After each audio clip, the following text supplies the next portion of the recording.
What is up, guys? Hey, we're getting into chapter 3 of the book of Colossians today. Can't wait to read with you. Let's hop right in. If then you've been raised with Christ, seek the things that are above, where Christ is, seated at the right hand of God. Set your minds on things that are above, not on things that are on the earth. For you have died, and your life is hidden with Christ in God. When Christ, who is your life, appears, then you will also appear with him in glory. But to put to death, therefore, what is earthly in you, sexual immorality, impurity, passion, evil desire, and covetousness, which is idolatry. On account of these, the wrath of God is coming. In these you too once walked, when you were living in them. But now you must put them all away: anger, wrath, malice, slander, and obscene talk from your mouth. Do not lie to one another, seeing that you have put off the old self with its practices, and have put on the new self, which is being renewed in knowledge after the image of its creator. Here there is not Greek and Jew, circumcised and uncircumcised, barbarian, Scythian, slave, free, but Christ is all and in all. Man, what Paul is saying is that there's not a distinction between people or classes or anything like that when it comes to God, that we all need to put off our old self and put on our new self. We're all being made new. We've all died to ourselves, and we're supposed to walk in new life with God. Verse 12. Put on then, as God's chosen ones, holy and beloved, compassionate hearts, kindness, humility, meekness, and patience, bearing with one another, and if one has a complaint against another, forgiving each other, as the Lord has forgiven you, so you must also forgive. And above all these, put on love, which binds everything together in perfect harmony. And let the peace of Christ rule in your hearts, to which indeed you are called in one body, and be thankful. Let the word of Christ dwell in you richly, teaching and admonishing one another in all wisdom, singing psalms and hymns and spiritual songs with thankfulness in your hearts to God.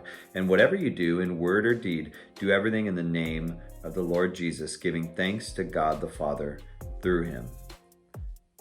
Verse 18. So really 12 through 17 is about how we're supposed to live. Now that we put away the old self, we put on the new self, what is it supposed to look like?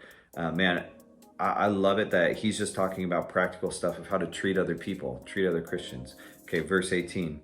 Wives, submit to your husbands as it's fitting to the Lord, or fitting in the Lord. Husbands, love your wives and do not be harsh with them.